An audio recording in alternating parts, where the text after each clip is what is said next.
8 सालों से वो लूट किसको रही है? देश की जनता को। आप वो कह रही है कि बचत करेंगे। अरे भैया, पहले जो लूटा है वो तो वापस करो, हमको दो।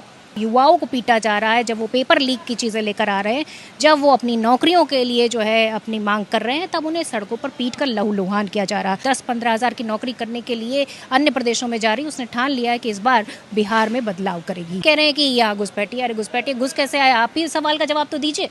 घुसपैठियों की बात होती तो सवाल तो ये भी पूछा जाएगा, आपने अब तक कितने घुसपैठिए बाहर भेजे?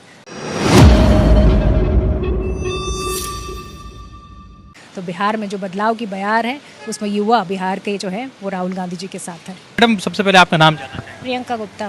प्रियंका जी, अभी पूरे देश भर में कांग्रेस वर्किंग कमेटी की जब बैठक हो रही है तो भाजपा ने इस बैठक को बिहार विरोधी बैठक बताया है, क्योंकि इसमें जो है तेलंगाना के मुख्यमंत्री रेवंत रेड्डी आई और उसके बाद राहुल गांधी का फिर से एक टूटा फूटा बयान उन्होंने साझा किया, और जिसमें राहुल गांधी की तरफ से ये कहा जा रहा है कि बिहार जो है क्राइम कैपिटल बनता जा रहा है।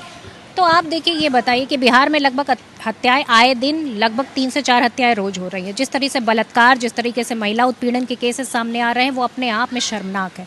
अगर आज बिहार को कहा जाए कि जिस तरीके से क्राइम बढ़ रहा है, तो क्या गलत कहा जाएगा? आखिर जनता ही तो परेशान है। आम जनता यहाँ पर सुरक्षित नहीं है। आप देखिए, व्यापारी सुरक्षित नहीं है, पुलिसकर्मी खुद सुरक्षित नहीं है, पत्रकार सुरक्षित नहीं।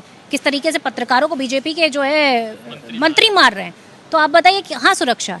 भ्रष्टाचार बीजेपी के मंत्रियों के ऊपर आरोप लगे हैं और उसका एक भी जवाब नहीं दे पा रहे हैं। और जवाब क्या दे रहे हैं कि यहाँ पर सीडब्ल्यूसी की मीटिंग हो गई। अरे भाई, सीडब्ल्यूसी की मीटिंग होगी तो आपको क्या इतराज है? अगर कोई राजनीतिक पार्टी अगर किसी प्रदेश के मुद्दों पर बात कर रही है तो आपको क्या दिक्कत है? और लगातार आप देखिए किस तरीके से कैश फॉर वोट बांट रहे हैं और किस तरीके से गाँव से भगाए जा रहे हैं। तो आप देखिए कि बदलाव की बयार है, इस बार बदलाव होना तय है। मैं समझती हूँ कि इस बार बिहार की जनता ने तय कर लिया है कि वो पलायन के खिलाफ वोट करेगी। वो वोट करेगी जिस तरीके से उसके वोट के अधिकार को चोरी किया जा रहा है, जिस तरह से मरे हुए लोगों को जिंदा और जिंदा लोगों को मार दिया जा रहा है, एक घर से पता नहीं कितने कितने वोट बन जा रहे हैं। ये सारी समस्याएं, इन समस्याओं का हल एक ही है कि भारतीय जनता पार्टी को सत्ता से बेदखल किया जाए। जिस तरीके से आप देखिए कि नीतीश जी चुप है, किसी मुद्दे पर बोलते ही नहीं नजर आते। आखिर ऐसा क्या है, क्यों उनको चुप रखा जा रहा है? तो वास्तविकता ये है कि इस समय बीजेपी पूरी तरीके से टेक ओवर कर चुकी है और बीजेपी की जो मंशा है वो पूरी तरीके से ये है कि इस जनता के जो वोट का अधिकार है वो छीना जाए, ताकि ये जो देश की जमीनें हैं ये 1 रुपए में अडानी के नाम ट्रांसफर कर दी जाए। सवाल है कि अभी जैसे मोदी जी पूर्णिया आए थे तो उन्होंने एक बात कहा कि एक भी घुसपैठिया को आने नहीं देंगे। वो मुद्दा अभी भी बिहार में भाजपा के लोग लगातार कह रहे हैं और कहीं ना कहीं आप लोगों के ऊपर ही इल्जाम है, राहुल जी, तेजस्वी जी के ऊपर।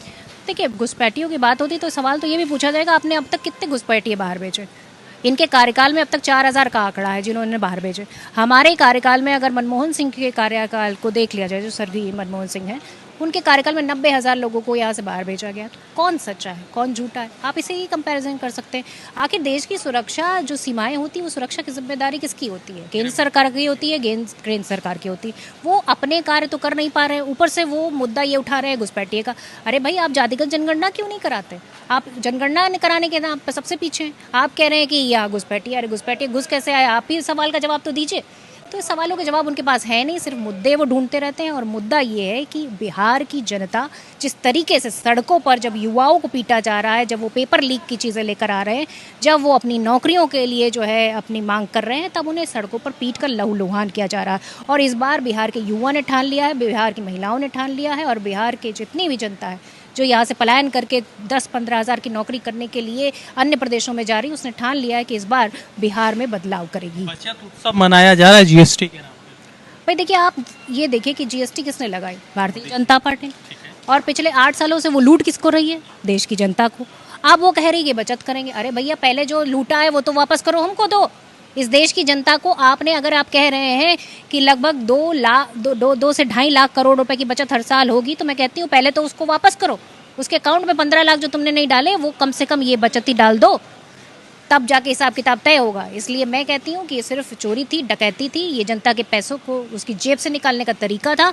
और हकीकत यह है कि आज भी पेट्रोल और डीजल के माध्यम से जनता की जेब से पैसा निकाला जा रहा है और जिसकी कोई भी भरपाई नहीं की जा रही है। भाजपा ने कहा है कि अगर उनको वोट दे दिया, और खास करके माननीय गिरिराज सिंह जी ने कहा कि अगर आप लोगों ने इंडिया अलायंस के लोगों को वोट कर दिया तो आप घर के बाहर आपकी बहू बेटियां निकल नहीं सकती। आप महिलाएं इसलिए जानना चाहते हैं? देखिए, मैं समझती हूँ इससे पहले कि 70 साल तक हमारी सरकार रही है, जो भारतीय जनता पार्टी लगातार कहती चली आ रही है, सारी महिलाओं को अगर अधिकार हुकूक की बात मिले, उसको शिक्षा का अधिकार मिला, उसको भोजन का अधिकार मिला, उसको वर्क प्लेस में सुरक्षा का अधिकार मिला, और हर तरीके से आप निर्भया कांड देखिए, जब उस बच्ची के साथ अपराध हुआ तो उसको सिंगापुर भेजा गया इलाज के लिए। आज बताइए कि यहाँ बिहार की एक बच्ची तड़पती रह गई, उसको अस्पताल नसीब नहीं हुआ, वो मेडिकल वैन में ही तड़पती रह गई। तो ये हालत है भारतीय जनता पार्टी, खाने के दांत कुछ और, दिखाने के दांत कुछ और है भारतीय जनता पार्टी के। लोकप्रियता बिहार में कितनी? अब वो तो आप ही लोग बता सकते हैं। मुझे तो लगता है कि भाई जिस तरीके से का जन सैलाब उमड़ा उनकी यात्रा में, वोट अधिकार यात्रा में, उसको तो देखते ही बन रहा था। तो बिहार में जो बदलाव की बयार है, उसमें युवा बिहार के जो है वो राहुल गांधी जी के साथ है। तो हम जुड़ रहे थे, बातचीत कर रहे थे कई सारे मुद्दों पर मुखरता के साथ, उन्होंने बातचीत की। रज़ा अंसारी की रिपोर्ट।